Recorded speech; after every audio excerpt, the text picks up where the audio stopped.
Only straight people make out is the problem. Oh my god. Hello, I am Alex. I'm Michaela. I'm Amy.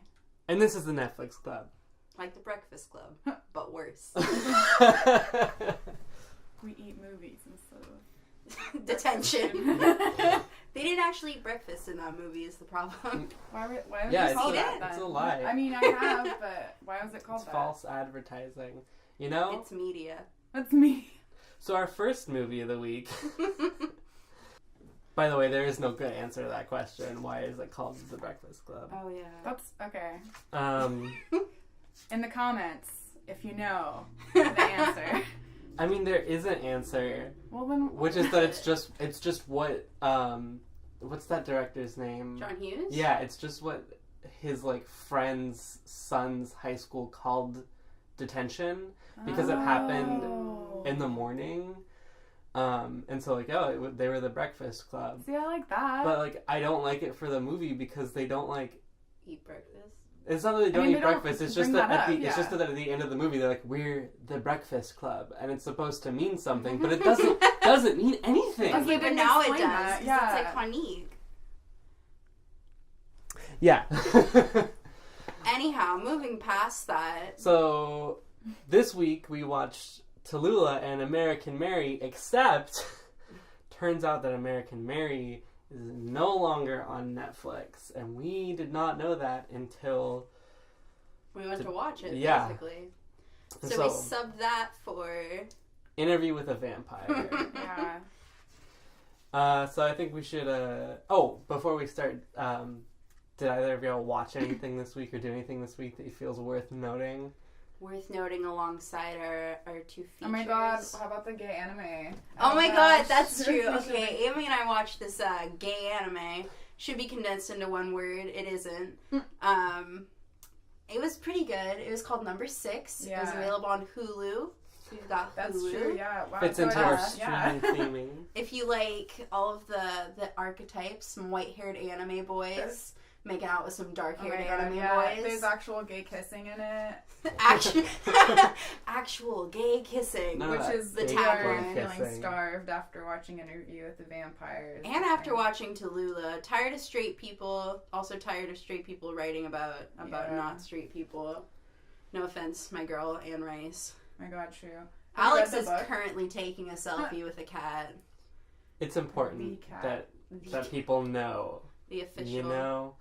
She's like a mascot, but You can check Twitter to see that picture. Well, how did you know that I was going to put that on Twitter? Anyways. We also, Michaela and I watched Deadpool, which, it's okay. Alex and I watched Zootopia. Oh, that's right, we did watch Zootopia, and that was... I was mercifully absent. I thought that was also okay. I liked it. Better or worse than Deadpool? Deadpool versus the animals? oh. Who would win? See, I can't really put those two together. You're not trying. I know, I don't, want to compare them, because the answer I want to put is Deadpool. And I would watch that again before so I watch unfortunate. Zootopia again. That's fine. You can have an opinion. Yeah, who Even if needs it's wrong. them? Maybe we should, form a podcast where we just, talk about our opinions and how they're, better than other people's. Oh, we Like could our- call it the Netflix Club. Brilliant. Put that down on paper. Welcome to the Netflix Club. Yet again. Tallulah. It was okay. Yeah, I guess before we start, general impressions of the movie. It was okay. Yeah. Yeah. I mean, I think that I liked it. Yeah. Yeah, there were parts of it that I liked, and then there were parts of it that I didn't like, but you can like parts of things. It's okay. That's true. But what happens in this movie? Excellent question. Can you take the notes of the plot? Oh, I got the minute by minute. Gotcha. You just want to sum it up? Yeah. Yeah, trigger warning, neglect, what else? Anybody, is there Probably movie? about it. I mean, alcoholism and drug use. Not Was there? Not seen, except for Implied? the implied, yeah. because the neglectful mother, Nancy. Yeah, and a fun little F slur about 3/4. Oh my god, movie. yeah. Which is like, anyway, we'll get to that in a Yeah. bit. We will get there. So we open in the film with Ellen Page, Tallulah in the movie, and her boyfriend living out of a van. They seem to be doing okay. They steal some shit. They get by. Some rowdy boys having a life on the road. Yeah. They are in love. But the boy, Nico, dreams of a bigger future for himself. He wants to go back home and just, like, be a normie and get married. And Ellen Page is like, yeah, no. This is my life. Which leads to the pretty cool shot, I think, of where she's, like, outside. She relieves herself outside. When she gets back to the van, it's locked, and she sees him sleeping inside, and she starts to, like, float away and tries to hold on tight to the door. Oh, man. I loved that scene. I remember, because I should have my notes.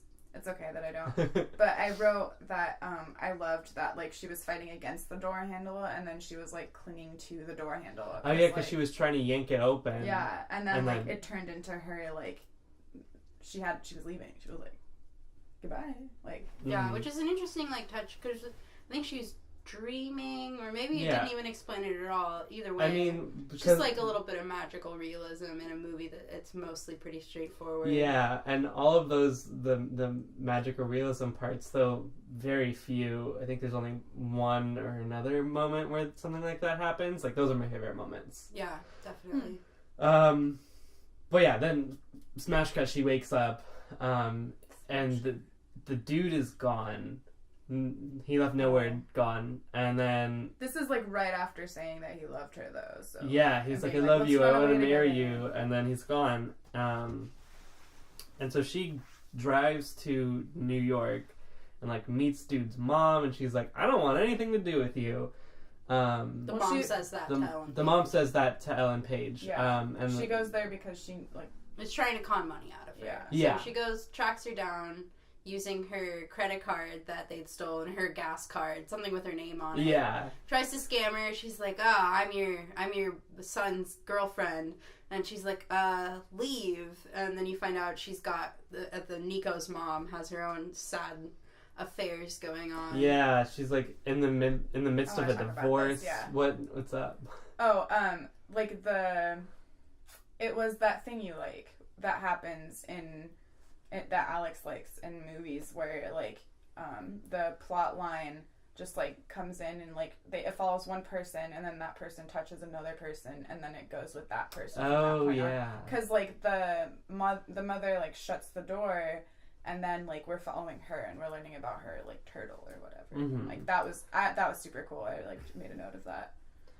Yeah. So we get some sad information about her. Go back to Ellen Page, just, like, doing what she can in a hotel, like, yeah, she's stealing food off of the either already delivered or, like, placed outside.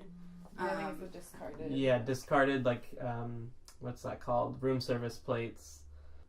Yeah. And then somebody opens the door, and it's like, oh great, you are the help around here. Please take care of my kid. And, like, this woman's super rich, and this hotel room is, like, a suite. It looks like an apartment, almost. But, like, she's just not paying attention to her kid. Her kid's storming around the place. Yeah, the mother. Just, she's a hot mess. Yeah. Drinking, asking Ellen Page who she believes to be hotel staff. Yeah. And this is a different person from the other mother we're talking about. Yeah, this is Nancy. The other mother is Margot. Yeah, maybe if we use their names it would be easier. Yeah. Sorry, I like called one of the characters, like, the mother. Mm-hmm. So I just want to make sure that. Yeah. So anyway, Nancy cannot take care of this child, and just like, you do it. You take, please, thank you, and, like, doesn't really give Ellen Page a choice, and then just leaves. Yeah, she's supposed to be. Sorry, she's just supposed to be, like, the young, beautiful, like, woman married to the old rich guy stereotype kind of thing, and like. I mean, but she wasn't young, and that was part of her problem. Right, But that she had like outgrown it, right? Yeah, Or, like I'm aging and he doesn't pay attention to me anymore, Right. and I only had this kid to get his attention. Right. Now I'm stuck with this child who has all these needs. Yeah. And so she leaves the baby with Ellen Page. After a scene that I just thought was like painfully long. Oh yeah. Of the mom just being like, of Nancy just being you. like, oh, please take care of it. Oh yeah, the kid doesn't need to wear a diaper. Like, she should know by now that like it's time for her to go to the toilet, and just like it just goes on like relentlessly almost. And it's very, I was not captivated or like, I didn't think it was particularly believable. Yeah. Or she was like, oh, like the kid doesn't need to wear a diaper. It's like you have a little bit more common sense than that. Yeah. And I don't know, they were just really trying to hammer the point home that she was like very neglectful as a parent, but at the same time, I didn't know what I was supposed to be feeling. I thought it might have been like kind of a joke, like you're supposed to think this is funny, but it's not funny. It was like it wasn't. It was like an inch away from being played for laughs, which was very weird. Yeah. Yeah, and they made her keep saying, like, the writers wrote her to keep saying, like, oh, I need you, and like almost like hit on Ellen Page's character, but like not really. But it was like she was like, do my makeup, and it was like Ellen Page like brushed her face like once with makeup, and then that was the end of that. But I don't know. I was like really, I don't know. Very inconclusive as a scene, which is why I didn't think next plot point we're gonna hit that it was at all realistic that Ellen Page decides. Spoiler. This is all spoilers. Spoilers. It's turtles all the way down. Decides to take the baby. Partly because, I mean, ostensibly to get her out of this very neglectful, abusive environment, which is not her call to make and doesn't fit with her character as far as I've understood it to that point in the movie. Yeah. But she takes the baby back to Margot, Nico's mother's apartment, and tries to con more money out of her very admirably. She's like, this is my daughter, your son's child. Can I stay here? Which sort of opens the relationship of the movie. And Margot, being the nicest goddamn woman, like, who of course has her hesitations, lets Ellen Page and the kidnapped baby stay. Yeah, because how can you say no to like of course. A toddler? Yeah.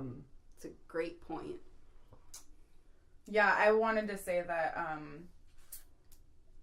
I was like really pumped about the like how clever Ellen Page's character was like the whole very time. Very resourceful. Yeah. Like even like she would like just steal whatever she needed basically, and like she was totally able to survive that way, and I was like very impressed the whole time. Like I thought it was super like cool of her, and she was just like really anyway, but that was like a really good example. She like was so good at making up the lie. Like anyway. Meanwhile, Nancy has called the police. There's an investigation going on. They've got Ellen Page on security camera. So there's a manhunt in New York City for this toddler, and Ellen Page, who is mostly unaware. I mean, she becomes aware, but the movie's really centered on not even quite Tallulah and the child's relationship, but more Tallulah and Margot.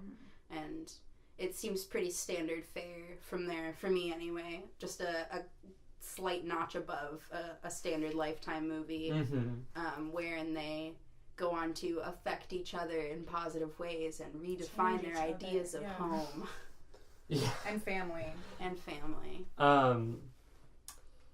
So, is it that night, like the first night that Ellen Page stays at Margot's, that she tries to leave? Yeah, panics. I guess maybe it's not even a panic, but Yeah, she clearly. Sorry. She No, not at all. just like clearly is trying to get rid of the kid, I guess. Like, yeah, she get the money, put the kid in a safe place, but like get out of that situation. But I forget what makes her stay though. The car doesn't turn on. The engine doesn't turn. No, well, but then doesn't she sleep in the car that night? But like I thought. Well, then she can't get back into the building. Oh. The engine doesn't turn over, and she can't get back into the building because she doesn't have any keys. I thought that happened like earlier. No, that was that night. Okay. Yeah. I just feel like they were already like kind of bonded, like they'd already had like a positive moment when that had happened. But like it might have just happened in the one day. I mean, they kind of did like have positive moments where they like bonded. Right. Oh, was that when like, because that was the same night that they like ate dinner together, and Ellen Page's character was like. Are we gonna go through the minutia of the plot? Yeah, I don't like know. how minute. I'm just trying to remember. Like, sorry. No, yeah. So yeah. If I'm just They go, they bond. And then Ellen Page tries to leave, can't. Mom's like, why the fuck did you try to leave? And she's like, no, Ellen Page is like, definitely didn't try to leave. I wanted I just like to sleep with my man. Yeah. They have some more antics. It sort of like goes on like that without being too repetitive, I think, where we see Nancy dealing with Child Protective Services and the police and like still like not really holding herself together at all. Or she doesn't like, want her husband to know that this happened to her. Yeah. Because like he's gonna cut her off or whatever financially. But like finally having some like desire to actually see her child. And then we have moments that just go kind of this part gets a little bit repetitive where Ellen Page and Margot do something where they start to bond, and then Ellen Page does something to ruin it, and then they start to bond again, which I just sort of got a little bit tired of. Oh yeah. Meanwhile, Tallulah, Ellen Page's character, is having flashbacks of having met Nico, Margot's son. Which were done a little bit interestingly, I think, where she is sitting in a place in the present, and all of a sudden the camera turns and there's Nico, and you're like, oh, he's back. Like, he's finally back. And then, like, slowly, not immediately, you realize that it's a flashback. Yeah, true. That was pretty cool. Yeah. And yeah, you learn a little bit about him and how they got to be living out in the wilds together. Do y'all feel anything at this movie? Just wondering. Like, I don't recall. And I think that it is trying to, like, make you feel. I had some mom feelings, yeah. For sure. Or, like, some family feelings, I guess. I was like, oh, okay, that's what, like, family's supposed to look like or something like that. Which is something I've been just, like, thinking about in my own life. But, like, the level of intimacy and honesty and stuff like that is something that, like, to me meant something just because, like, yeah. It was cool to, like, see it all laid out, sort of. Sick. In, like, a real way. Yeah, I mean, I definitely think that's what the movie's going for. Yeah, so that is what I got from it, yeah. Accomplished there a little bit. Alex, how'd you feel? Yeah, I guess I didn't really get much out of it, like, emotionally. I was just very made uncomfortable by the whole situation, like, especially from meeting Nancy and seeing her take care of that child, and then seeing Ellen Page, like, steal that child, and then, like, this whole, like, circle of, like, it trying to work itself out. I was just, like, really uncomfortable by that, because it just seemed all bad. I liked some moments with Margot and Tallulah. Especially there's a moment kind of like midway through the film where they're talking in a park, and Tallulah sort of explains the thing where she's lifting off the ground in the opening, where she's like afraid that gravity's, or not afraid, but she wonders what might happen if gravity gave up on her and she just floated away, and how she would try to grab on to the things around her. And then Margot says, I wouldn't grab onto anything. Yeah. I would just float away. I kind of hated that part, actually. Really? It felt so forced. A lot of it felt really forced to me. Like, Tallulah just randomly being like, do you ever think about this thing? It was just like, it was too, I don't know. I feel like that was the only moment where you kind of get who Tallulah is. Yeah. Like, there's not, for her being the titular character, there's almost like no explanation of who and how she lives. I didn't feel like I knew, or I didn't feel at all connected to her throughout the movie. Because she like lies and has like a constant sort of wall up from other people, which would make sense for somebody who would like is just like trying to get by day to day, living in a van in the middle of nowhere. And so like, yeah, that is a moment where she just sort of opens up. It's like, look at me.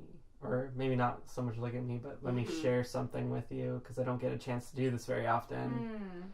I guess I like always thought she was being pretty genuine when she was like interacting with people. Like, she had that wallet, but I just never felt like she was like being fake with people. Yeah, but everything she did was so irreverent. It was like, I'm like kind of rough around the edges and like very blunt and messy, because this is this is a writer's idea of what someone like me is. Yeah. So it was her being like real to you, kind of? I think so, just because it was like something that was unprompted and unguarded. Right. And it wasn't attempting to be a joke or like, right. It was just the least obvious moment of character building, I guess, for me. Totally. The only moment where I felt like she was being particularly genuine. Because I just like didn't, for as much as it should have been about her, it didn't feel like I understood who her character was or what she wanted. I mean, I guess it was just to survive, but that can't be true if throughout the movie you see her realizing that she's in deep shit with this search for a baby that the fucking FBI is conducting, and yet she doesn't dump the baby the first chance she gets. And so you must think, oh, like she has some emotional connection to this baby, and I guess she does, but I'm not particularly intrigued by it, and I don't think they did a great job of exemplifying it either. So she shoplifts to the baby. She just likes to shoplift. Like, that's her thing. Damn, true. Yeah, I mean, I did love the, like, the ending where she, like, owns up and, like, faces the consequences, sort of. Because she's, like, been running away from consequences for, like, the entirety of her life. Maybe that's why the ending is so, like, important, is, like, she just does, like, the right adult thing. Like, she just, like, turns, like, in Grey's Anatomy, when Krev's, like, just like Grey's Anatomy. Toe to tip. And then, like, it's cool because, like, it doesn't end that way. It's, like, the stepmom, or she's the stepmom in Juno, which is why I keep wanting to call her that. But, what's her name? Margot. The actress is Allison Janney. Oh, nice. But Margot is like, I'll find a way to get you out of this. Like, I'll get you home, is what she says. Oh, man. Yeah. Which is like, that's probably the most emotional point in the movie. Yeah. If I approached one, I would have been that part. Yeah. So yeah, and I think that's like the standing question for the movie. Like, the number one tension creator is, how is Ellen Page gonna worm her way out of this? Yeah. Like, when is the shit gonna hit the fan, and like, what's it gonna look like? And so satisfyingly, she doesn't get out of it. Yeah. Which I thought was very refreshing. Yeah. She gets almost away. She gets to a train, the door's open for her, and she runs back to the hospital. She decides. She could have done it, is the thing. And then she makes a decision. And I think that's really important. Yeah. So she leaves the baby at a hospital because it's sick. Right. And then decides to go back. And you think that's important. Sorry, I didn't mean to cut you off. Oh, no. And that's an important point in the movie because... Oh, I think I already said it, but, like, it's just her, like, being an adult. Like, making, like, like, growing up like she's supposed to, you know? Like, Interesting. making a decision that... Because, like, she's been kind of, like... I don't know. This is, like, the larger scale version of her entire life. Like, she steals. That's, like... steals to survive, and she stole to, like, protect somebody else this time, and, like... It became something that wasn't about her, and that was, like, somehow maternal, and, like, forced her to, like, having to take care of somebody else forced her to kind of take responsibility, I guess. Yeah, and that was pretty great, how she says to Margot while the police are tapping Margot's phone, I wouldn't have done it if I didn't think it was the right thing to do. Yeah. Like, she saw a dangerous situation, was like, I have to remove this kid, and, like, uses the means that she always has, which is, like, stealing and lying and conning. Like, of course she doesn't call an authority. Like, she's not been raised in institutions or around institutions that have protected her and made her feel safe, so... And her, like, she was relying on instinct, and her instinct has never really led her into much trouble. Like, into, like, minor trouble for stealing, but, you know, that's it. I just totally saw, like...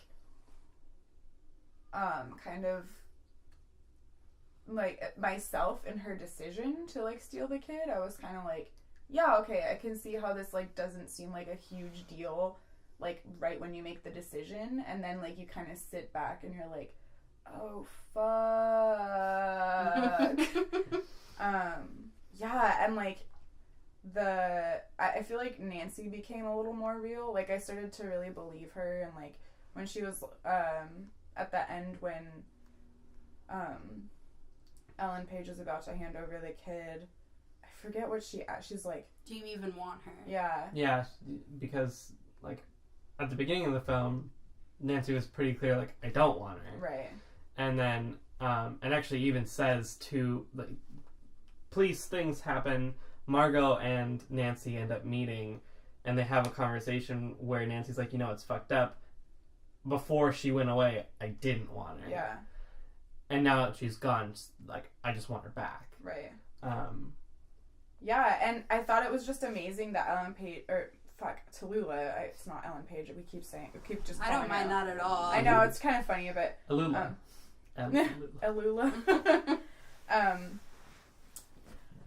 Oh, frick, what was I saying? That, like, Ellen Page heard that and just was like, okay, because I think she had the experience of being an abandoned child, but also knowing that, like, getting to go back to your mom, like, to your, like, because it wouldn't have been the same if, like, Ellen Page had, like, kept the kid or whatever, and, like, it wouldn't have been the same for the kid, and, like, she also understood the importance of, like,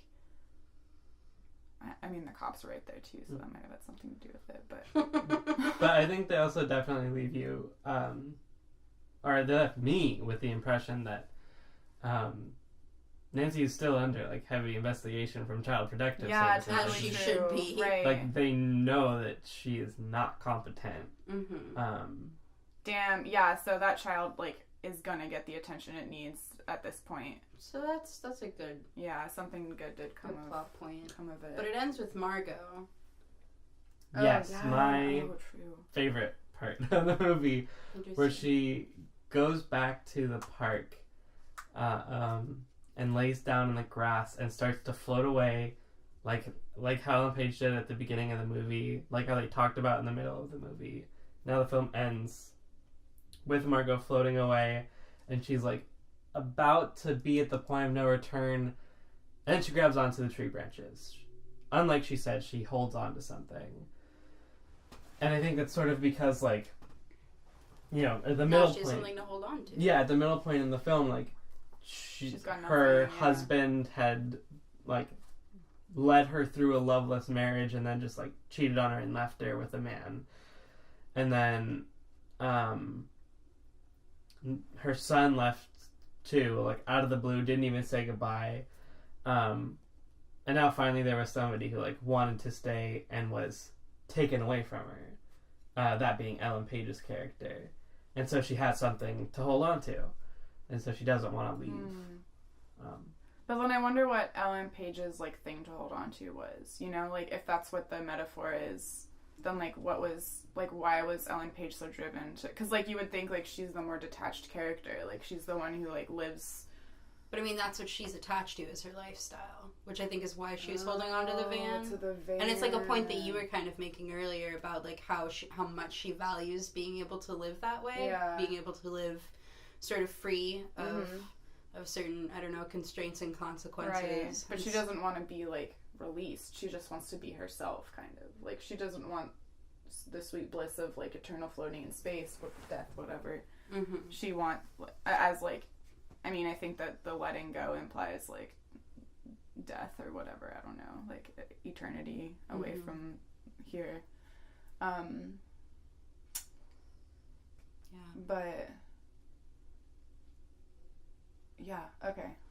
So I think that's my theory on what she's attached to. I was not fond of the last scene. I Really? hated it. I hated the whole hated thing it with too. the floating. I love the floating. I liked the floating. I liked Tallulah's floating. Margot's floating, I was like, you better drive the point home in case I missed it. Yeah.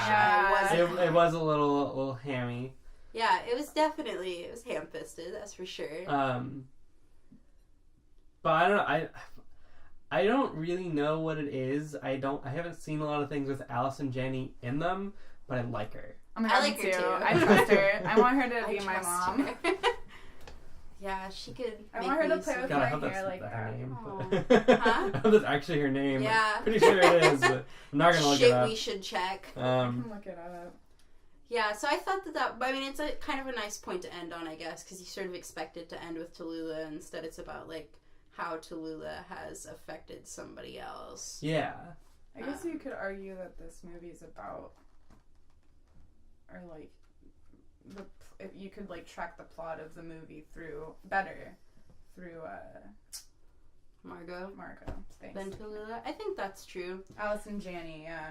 Cool. I just wasn't. It was such a lackluster film in my honest onion. Yeah, it left me. I remember like finishing it and just feeling like tired. like the movie had sort of like physically made me a little bit tired. And just sort of like needing to kind of like figure out what that was, and a lot of it was just like the poor decision making regarding the child, regarding the baby. Yeah, that was so fuzzy. Like, it was very gray for me, what was going on with the kid. Yeah. Like, I mean, I agreed that she had to get out of that situation, but then she was, like, used as leverage, and, like, she was used as a fucking plot point, for example. Yeah, totally. Yeah. Like, this is not about that kid at all. And, like, Yeah. I feel like it would have been a better movie if it was about the kid. Like, about a toddler. Yeah, which is the harder movie to make, for sure. Right, because you can't, like, although filming with that baby must have been fucking hard. I was thinking about that while we were watching it. I was like, I wonder how Alex feels about, like, this filming with a kid thing. Because, like, there's parts where she was, like, screaming, crying, and I was like, is she actually screaming, crying? Like, how do you make a baby do that? Like, that isn't child abuse. Like, I mean, the ways I know that you do that is that you just kind of, like, you either wait for the baby to cry, or, like, you do something to, like, deceive the baby, which is, like, have the mom just, like, leave, or have whatever parent just, like, leave the studio for a little bit, and then, like, just hopefully, like, you can get the shot while the baby's still crying, right. and hopefully you can get the shot while the baby's still asleep, and hopefully you can get the shot Yeah. while the baby's not crying and awake. It's, I think that from what I understand about it, filming with kids is a lot of just, like, you gotta do it while it's happening. Yeah. And that was, like, actually something I really loved was knowing that, like, the child is not acting, essentially. Like, the child... Can't act. doesn't have, like, a sense of self enough to act. And then so that meant that every interaction that they were having with that kid was some piece of it was genuine, because they were genuinely interacting with, like, a kid who was not acting. So, like, some of that was just... I remember, like, a scene with Ellen Page and the baby in, like, I think it was in Margot's bathroom or something, or maybe it was in the hotel bathroom. Yeah. And the baby was, like, talking over Ellen Page or something. And, like, it was probably, like, that obviously wasn't scripted because you can't get a baby to fucking talk when you're supposed to. But, yeah, it was just, like, it really stood out to me, and I was, like, filled with actual affection because I was, like, seeing, like... Something real. Yeah. Yeah. Yeah. And that's, like, how a lot of this felt, or that's what I didn't like about a lot of this, was that, like, it wasn't convincing or real. Like, the acting wasn't very good, the writing wasn't very good, I mean, yeah. in my opinion. I mean, Ellen Page she's just okay. I can't stop seeing Juno, which is a flaw on my part. But at the same time, like, I didn't feel as though she brought anything that was, like, especially differentiating. Like, at a certain point, I transposed one of the lines from this, and I was like, that could have very well been, like, a line from Juno, because it's the same sort of cavalier, laid back, quirky. Yeah, this is like Juno, but, like, a little bit grittier. A little bit, yeah. Yeah. That's real. And worse. Like, and worse.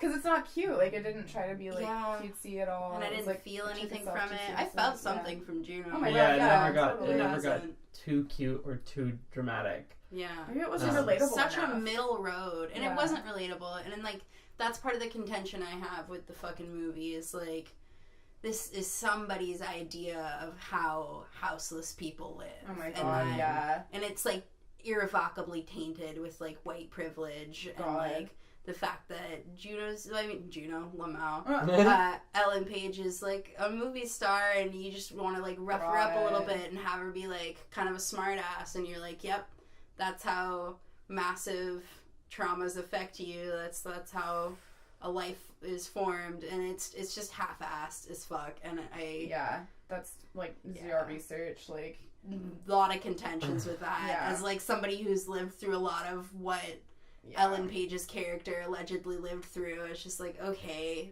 fake. Yeah. That's not what you look like at the end of that. Yeah. Like, So, just wasn't invested. That's totally real. Something that I think super important kind of interesting is that this is like, from what I gathered of like a little bit of research online, it seems like this is like a pet project for the director, writer director, same woman, because she made a short film with a very similar plot, except instead of being about Tallulah, it's about Nancy. It's about like it's a short film about a woman who like doesn't care about her child and her child's taken away from her. Interesting premise. And then like, and now I think it's 10 years later, Tallulah comes out, which is like almost the same premise, just from a different like perspective, different angle. So it's like she's been thinking about this movie and like wanting to make this movie, and now she has. I don't know what the short film looks like, but she just did kind of an okay job with the feature.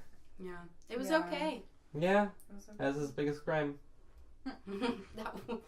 Excellent way of putting it. It wasn't bad enough to hate. Like, it's just like, bad enough to feel a little bit robbed by the end of it, of your time. So should we rate it? Yeah, I think that at the end, it's just like, it's pretty, middle of the road is the right mark, so I'm going to hit this with 5.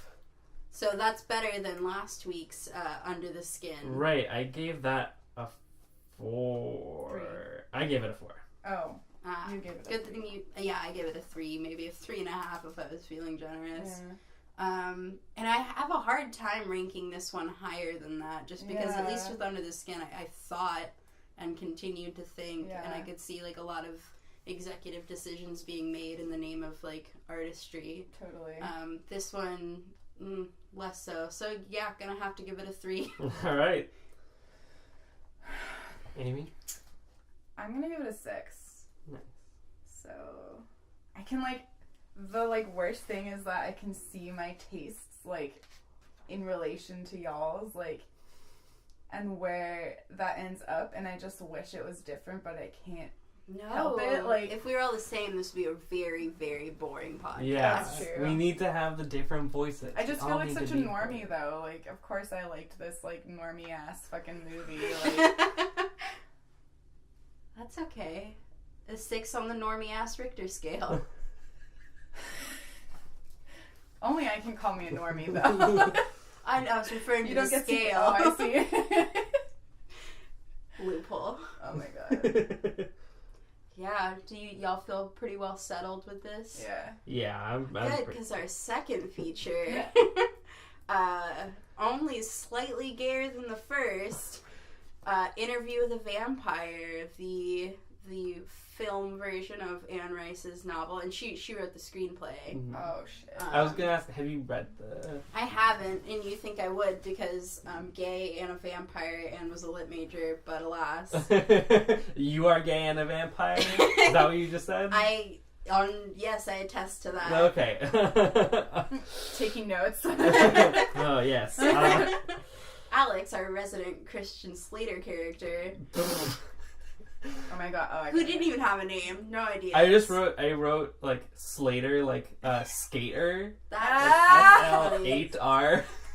That's hilarious. That's so good. Dude. And we're gonna have to do that because I couldn't for the life of me recall his name. But he didn't get a name. Have a name yet. in the credits it did. It Oh. was just Really? one. Yeah, but I didn't write it down because I'm not that literate. So I got everybody else's name, surprisingly. excellent. There's not too many.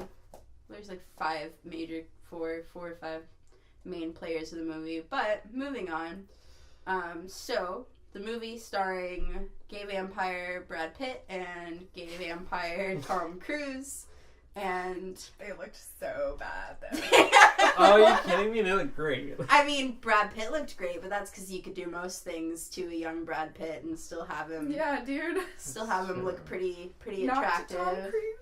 Not to Tom Cruise. Oh, Tom Cruise man. fans, step away because Yes, the hordes and hordes of Tom Cruise fans. I feel like if you're a Tom Cruise fan, you're gonna walk into this movie and be like, "Look at that hot man." Oh God! Look at his bulging veins and bad overacting. Oh my god. So the premise of the movie. That's what the Tom Cruise fans come for. Oh my god. Oh, little. Why we love him. You have bulgy vein. Oh, to clarify or to not clarify? To clarify, please. Oh, to cover up. Oh. So the premise of the movie is that gay vampire Louis, his name's Louis, is anyway Sorry. recounting his life story and a long tale it is, given immortality, to a freelance writer, reporter, something of that vein, Christian Slater. Yeah, the like way that they explain that is that He's just a collector. Brad Pitt is like, I was waiting for you, and then you showed up, and now you're here, and I'm going to talk to you. I'm going to tell you my story. Yeah, they didn't really. Very It wasn't convenient. important how we got there, though, which is like super interesting. Like, we're just like, yeah, you're here.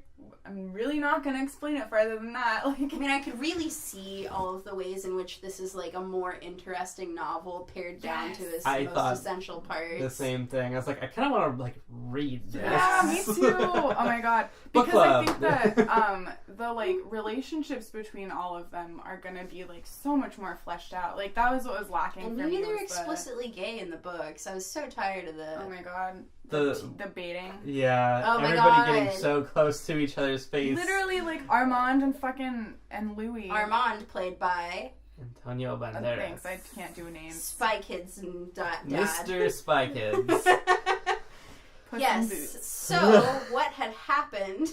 Oh yeah. That's the plot thing. He recounts his fucking life story, which involves him meeting gay vampire Tom Cruise, Lestat, who turns him into a vampire after Louis, Brad Pitt's wife and child die. Turns out, and I forgot this, having seen this like a few times as a younger adult, as a younger person, maybe just even a child, is that he's a plantation owner. Yeah, he's got slaves. Which is wild. A lot of weird politics going on there at the beginning. How like his housemaid was a light-skinned African-American woman, and everyone else, the not featured players, the slaves, were all much darker skinned and like depicted as like very sort of savage. Yeah, that was very, really very weird. uncomfortable. Yeah. Makes you feel pretty good when they watch his house burn down. Yeah. Oh god, later yeah, and on they're in like the film. cheering, yeah. So that was cool. And so it's mostly about Lestat and Louis' sordid affair which is somehow not explicitly a romance. Lots of tension and face touching and blood sucking, but no kisses on the lips. Just a big no homo. If you are a fan of NBC's Hannibal, you might be interested in the relationship in this movie because there's just a lot of what happens. We mentioned Hannibal last week too. I know it might come up a lot. You can watch that show if you listen to this podcast. Maybe not. No, maybe not. But yeah, the relationship is very sort of one-sided in the way that Lestat just like wants Louis to want him. Mm-hmm. And Louis does in his own way, but is at the same time scared and does not like Lestat. Yeah. And his whole qualm is he's the classic archetype of vampire with a heart of gold. Yeah. Like, doesn't want to kill, tries to subsist on things that aren't humans. Lestat's like, come over to the dark side. See the Cullen family, see Angel from Buffy the Vampire Slayer. Classic. Yeah. Classic trope there. And so... He just, like, does not want to... Louis does not want to kill people, and Lestat's like, come on, bite this person. I already did half the work for you. Come on. Just kill it, Louis. Just a little nibble. And then Louis slips up and bites a little girl, played by Kirsten Dunst. Very little Kirsten Dunst. And does not kill her. And then Lestat's like, look, you didn't kill her. I'm going to turn her into a vampire. A gift for you. Yeah, no, he's now literally we like... have to be together. Oh my god, yeah, now we're a family. Anyway, but yeah, Lestat's like, well, you can kill her or I'll turn her into a vampire, your choice. And he was like, I'm not gonna choose, which was essentially like him leaving it up to Lestat, yeah. So Kirsten Dunst gets turned into a tiny little baby doll vampire, which is really creepy. I never felt comfortable watching that. Yeah, I was just gonna say that, like, all up until this point and after this point, the act of draining somebody of their blood and turning into a vampire is so sexual. Yeah. Like, and then they're like, oh wait, can't really do that with this one. And then like we see all this like repeated sexual imagery related to vampirism, which goes back through like the history of vampires in media. And then we get to Brad Pitt and a little kid, and he bites her neck, and it's like, you not realize what you've been doing this entire time? Yeah. You do not realize that it, like, you've been doing sexy things with biting, and now he's biting a 12-year-old. Inevitable connotations there. Yeah. So that's pretty whack. There's a lot of weird implies. Yeah. And the whole movie works on implication, which makes it kind of, muddy. The plot is also sort of, like, muddy. You're not really sure what's driving it. But, okay, so now they're sort of a family unit of vampires. Claudia's, like, a natural killer. Like, yeah, Claudia, played by Kirsten Dunst. Yes, but where Louis is, like, has not killed a single person yet, and, like, only has, like, in acts of desperation, drawn blood from another human being. But Claudia is just, like... She loves to kill. She wakes up and she's like, I want to drink some fucking blood. Which is partly probably because she's a child who, like, can't control her impulses. Yeah. And she's spoiled, and it just, that consequence sticks around. And she is seen wanting to age. Like, that's her main tension, is she doesn't understand that she could, and I thought that was pretty interesting, that she doesn't understand that she won't get to grow old. She doesn't understand that being perpetually 9 for 30 years is unnatural. Yeah.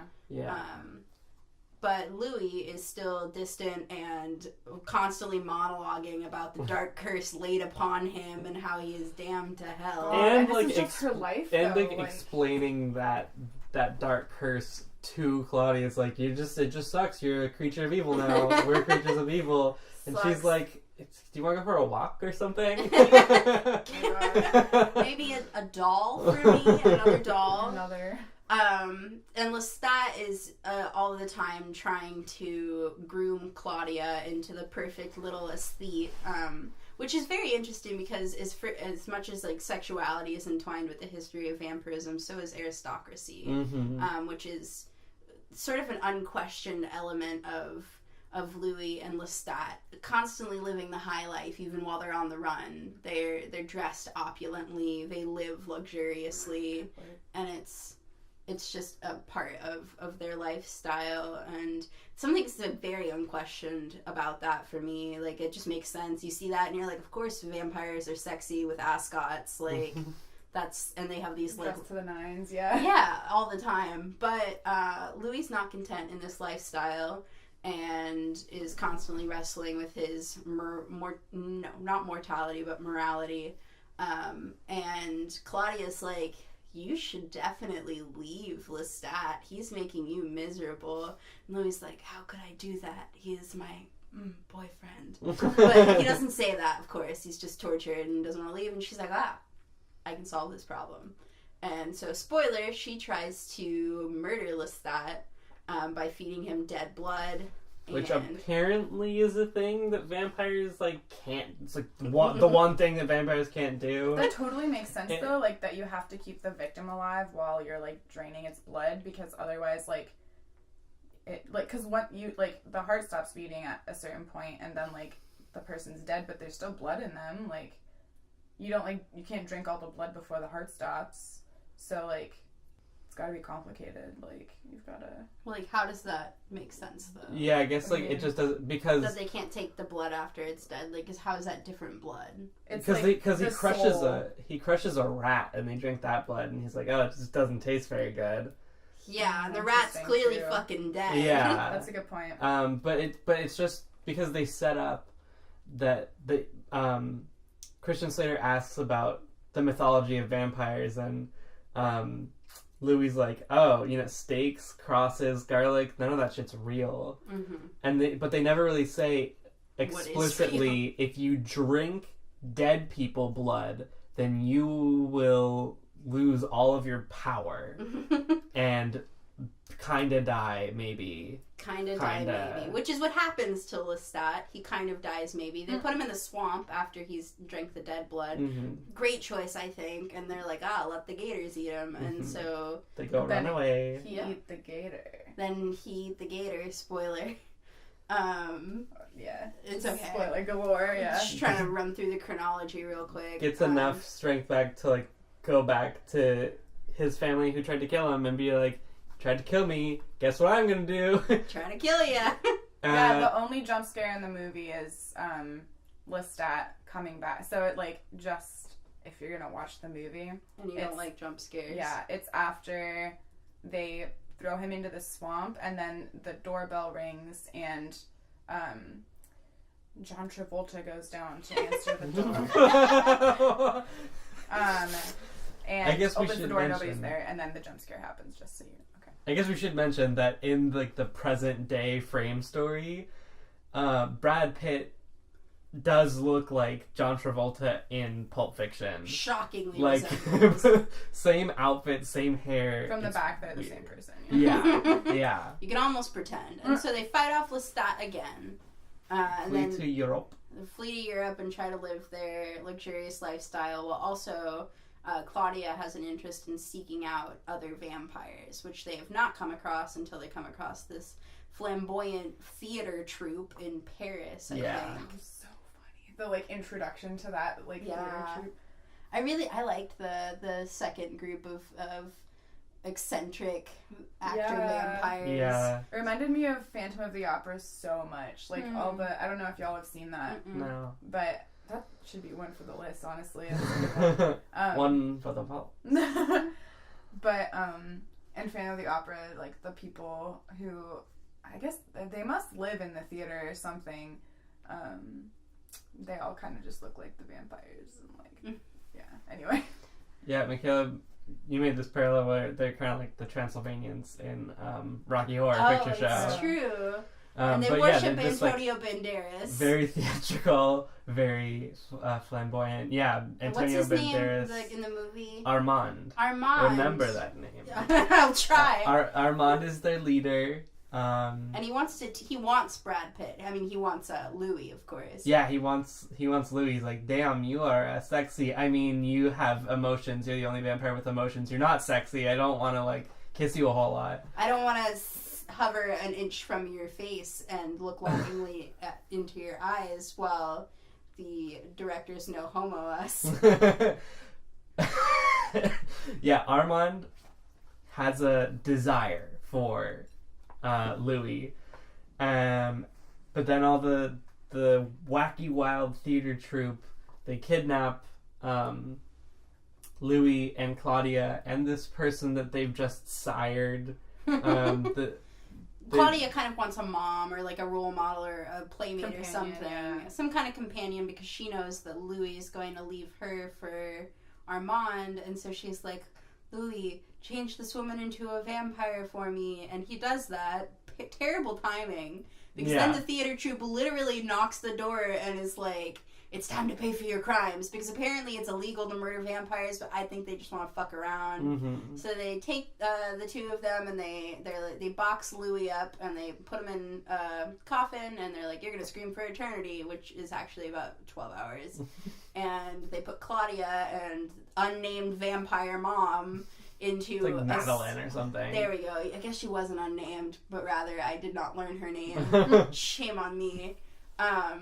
Puts them in a sunlight cell wherein by the light of the morning they're both burnt to a crisp and Murdered. Mm. And Antonio Banderas frees his walled up boyfriend from the coffin and he's super mad. Go figure. And upon learning about Claudia's death, and in the best scene of the movie, where they are constantly almost making out, right? Yes. Okay, actually, well, they constantly almost make out. I'm referring to the bloodbath with the scythe and the fire. Scythe. So if you love scythes and you Kill love Bill, fire, yeah. it was pretty Kill Bill. He goes back to their lair in the daylight hours. Don't know how he managed that.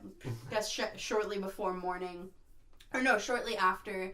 Anyway, point being, they're all asleep and he lights them on fire. And once they awake on fire, he cuts them down one by one with this big-ass Grim Reaper scythe. And that is sick as fuck. That is sick as fuck. That was such a great scene where like people are just like flying out of their coffins Like, and on fire! And just, like, on fire and like in midair, Brad Pitt just like shing.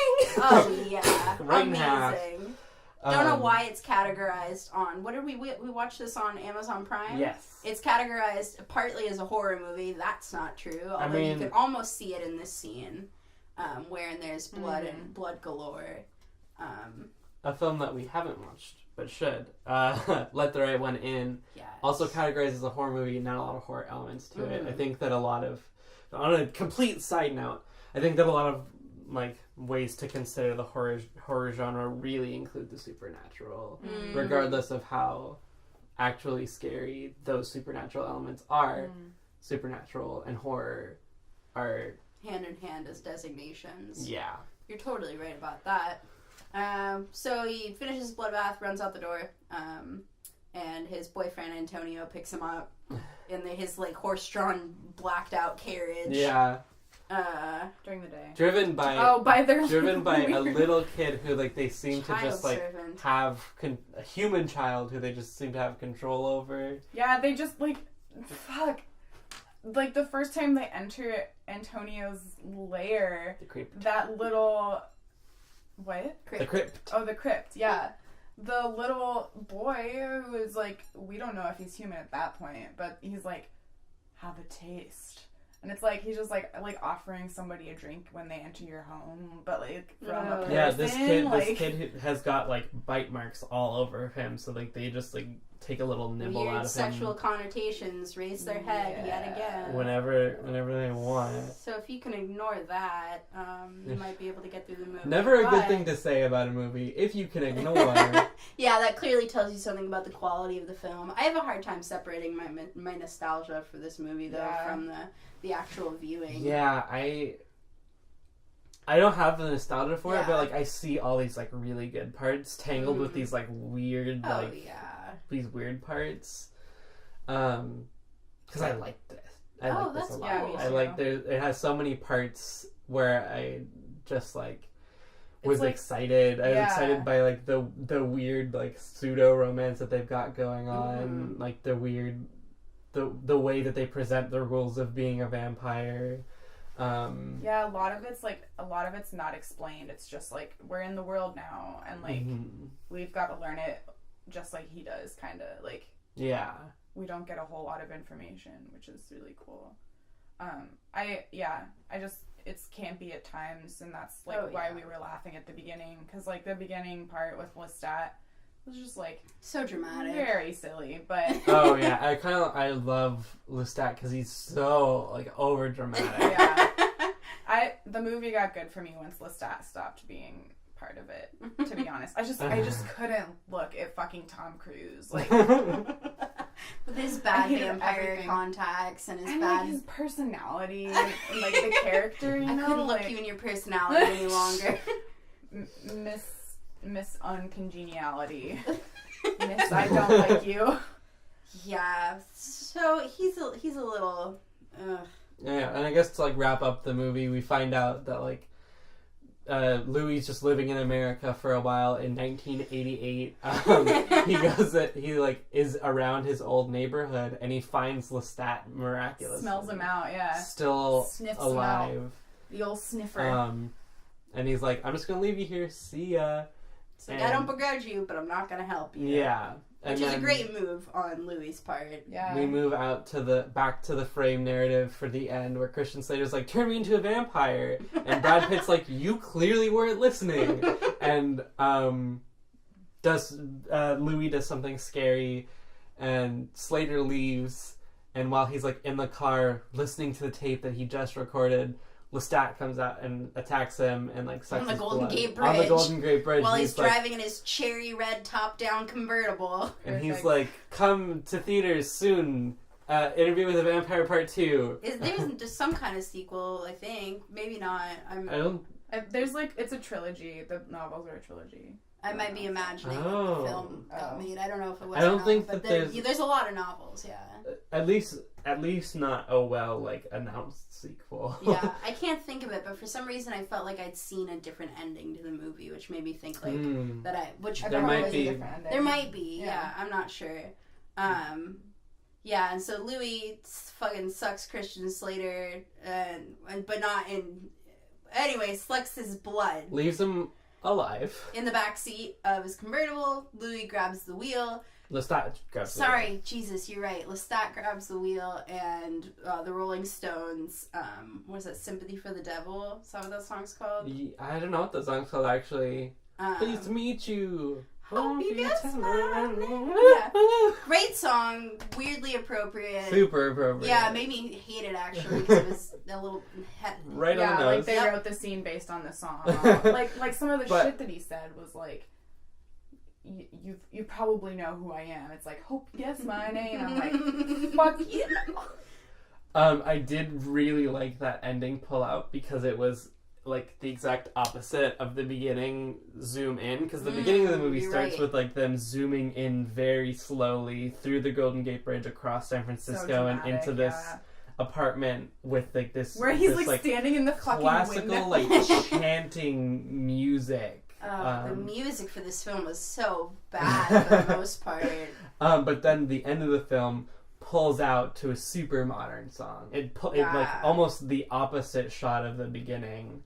That was you're right. It was really, really well done as far as like a sense of continuity, because he's like telling his story that spans eras, and so you see the development of American history specifically for the most part. And so to suggest in whatever tongue-in-cheek kind of way that vampires are among us still is kind of fun. Mm-hmm. It's a fun way to end the movie. Yeah. I wonder, I guess I didn't pay that much attention to the music. I just, like, kept noting that it was, like, it did sound very, like, orchestral.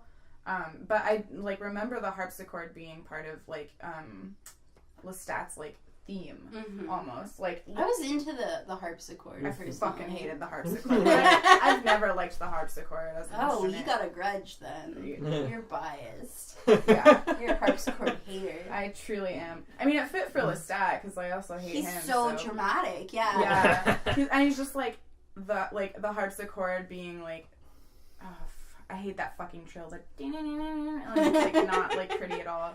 But then he's learning the piano, and, like, I'm sure if we, like... piano parts where he's tracked like, the da-dun. Those are really fun. Those are, yeah, I agree. But if we, my point is that if we tracked the score, like, and the time period of, like, the plot, that we would probably find that, like, it was, like... Oh, yeah, developing. Kind of, yeah. That would be a very nice touch, and I hope that is the case. Because, like, classical music does kind of all sound the same at some point. Somebody out there's like, fuck you, dude. But, yeah, there are, like distinct going periods from, like, it. Baroque, which is, like, heavily features the harpsichord, to, like, a more modern classical. Yeah. So, all in all, it is... Another brick in the wall.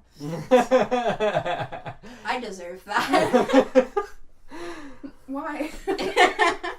It's an okay film. I loved it, dude. Yeah, I mean, I like it. That's because I like gay dramatic vampires. Yeah. It's so much fun. It was a good time, yeah. It's a good time. It kind of didn't even feel like 2 hours. Yeah. It didn't. I was like, it's over? Like... It's definitely, like, over dramatic and, like, pretty dumb at points. Yeah.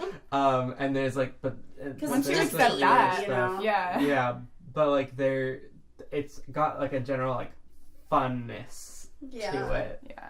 I thought it got good when Claudia was introduced, in my opinion. Kristen Dunst is amazing. Like, she's very, very talented, especially for being so kid. little. And, like, given, like, a very Nice. complex emotional role.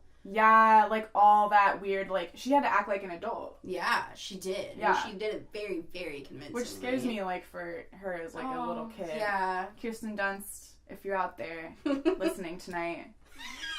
She's actually our most dedicated fan. She's listened to all 2 of our episodes. We've given her shirts and mugs. She's here right now. She's the beta tester. Come on down. Come on down. Yuka. Yeah, she definitely outshines, in my opinion, Brad Pitt. Anything else in the movie. And Tom Cruise. Maybe, and Antonio Banderas. Nah. They're, Antonio like, Banderas is like the little star out in the corner, but they didn't give him a big enough role. Oh, and he deserved it. He was good. But Brad Pitt, so good to look at. You just gotta lay that down in this movie. He is very fucking hot. That's just how it has to be said. Disagree. You must disagree. I just like his hair. What? And the vein thing. Okay. I can't get over the vein thing. Sorry that people have veins, Amy. It was like intentionally. That's how you know he's a vampire. Listen, I said it before, I'll say it again. He pulls off, like, the hot Creed thing. Oh my god. Hot as in the Creed, Creed as in, like, the lead singer of Creed is, somehow. like, that. He's himself. But Brad Pitt is, like, if the lead singer of Creed were hot. My god. I found him very attractive. I do understand how it, like, it's a little too much. Because his lips are, like, glistening the whole time. Yeah. They're bad prosthetic his eyes, fangs. like, change color. Oh, the yeah. eyes get, like, actually, whiter it was the sometimes. eyes that freaked me out. That's what turned It's because me it's off. bad contacts. It's the 90s. This is definitely a 90s movie. Mm-hmm. We should fact check that. What if it came out late 80s? I'd be a jackass. I'm pretty sure. I mean, all the right. decades blend together. It wasn't like just like all the years periods on of classical 1990. music. Yeah, well, yeah. Exactly. Yeah, I mean, it dates itself, like, very obviously, like, in its bad orchestral score, in its bad effects, where the vampires levitating are clearly on wires. Oh my god. This film was the year of our Lord, 1994. Oh. Hey, the year, thank goodness. That's me. Wow, I feel Lord. pretty good about that, having been born the same year as this movie.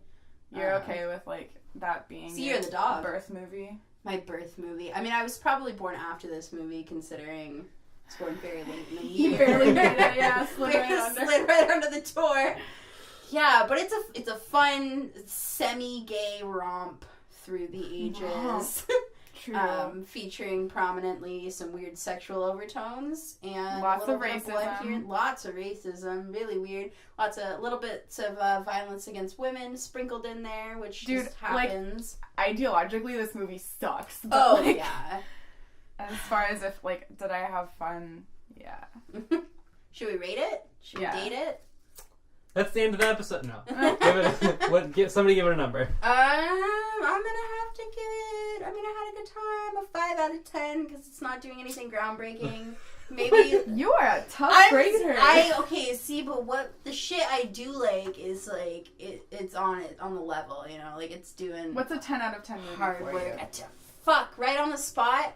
I mean, Okay. I would give It Follows like a 9 out of 10. Damn, for real? Yeah, I'm Okay, not even a 10 alright, out of alright. 10. I like can't think of what a 10 looks like right now for me. We should have defined all of our scales with the first rating, I think. Like, I mean, 1 out of 10 versus... I mean, you don't have to define your 1 out of 10 anymore because... Yeah, I mean, I think out of 10 is a pretty standard one, and we all are gonna have different tastes. Mm-hmm. Right, I know. I mean, we should have, like, defined what a Calibrated? 10 is. Yeah. Oh, yeah, like given our example. Yeah. Well, if I come up with one, Okay. 10 I'm sure out we'll of get 10 an would idea probably for it. be, Gerard Way's new I music video. Fuck you, first of all, because my joke was gonna be that it's Life on the Murder Scene, the My Chemical Romance documentary. So pretty rude that you beat me to the punch there. But yeah, 5 out of 10, maybe a 6 if I were inebriated. So, Alex, your rating? Let's see. Yeah, given that this movie was super fun, but it had all those like weird issues, I'm gonna land this at a 6 out of 10. But if this movie, but with all the times where they almost kissed, they actually definitely kissed, 10 out of 10. Yeah, you're gonna have to agree. Would love that representation. Oh my god, yeah. Yeah. If I could make edits, yeah, I would. I mean, I did say that, like, if this movie was cast with, like, 2 women as the vampires instead of 2 men, it would have been, like, way better. Phenomenally improved. Yeah. And, like, even, like, women of color, I mean, that would have been a different movie probably because you would have had to, like, talk about all the, like, racist shit that happened through the ages, but anyway, as it is, I'm gonna give it a 7 out of 10. Wow. I had a good time. Me too. Nice. And I'm all This about was a really fun. good movie. Yeah, I agree. Good movie for Halloween if you don't really like scary movies, but you want the vibe. The vibe. Yeah. It's got that, like, gothic sort of feel. Yes. But it's mostly just because it's vampires and it's always dark because they can't go out during the sunlight. Yeah. I feel like, yeah, it could also, like, fit any time of the year. Like, That's true. Easter Sunday. Kick back with some brews. Yeah. And have yourself a gay Washington's Almost birthday? gay time, yeah. Washington's birth Arbor Day Oh my God. celebration. Yeah, so join us next week.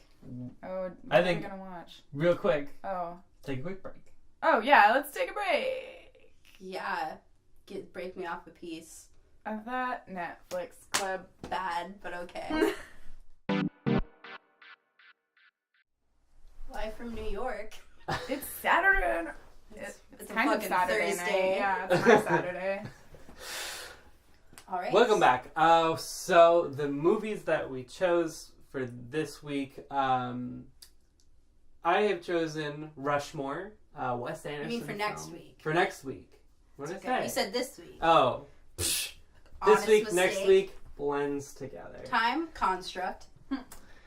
So for next week, we're going to watch Rushmore, Wes Anderson film. You can find that on HBO Go if you are so lucky.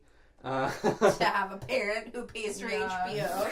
Or if you have a salary and Damn. purchase it for yourself. Imagine. Has a salary anymore. No idea. We're millennials. And Girl Walks Home Alone at Night. which can be found on Netflix. Last we checked, fingers crossed. Yeah. Yeah, Last I that's checked on too, because I wrote this list with all the movies on it, like 2 weeks ago. So That's an Iranian movie, I believe. Yes. It's from Iran.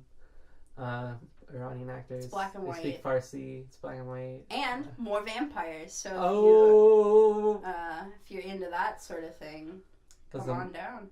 Come around me. Only one vampire movie a decade. So we're gonna have to. Next episode Space comes it out out. in 10 years. See you then. Lamau. Just kidding. We'll Oh be my here God, next I thought week. You said day, like one a day, and I was A like, steady why are diet. we waiting so long? Steady diet of one vampire movie per day. All right. And you will get your fix of that vampire movie next week. I've been Alex. I'll see you later. I've been Amy. Bye-bye. I continue to be Michaela. And I bet you're wondering why I've gathered you all here. And welcome to the Netflix Club. Welcome to the end of. Yeah. And goodbye.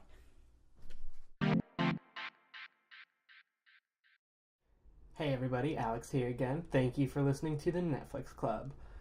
If you want more stuff from us, you can follow us on Facebook at facebook.com/netflixclub, on Twitter at twitter.com/the_Netflix Club, or on Tumblr at thenetflixclub.tumblr.com.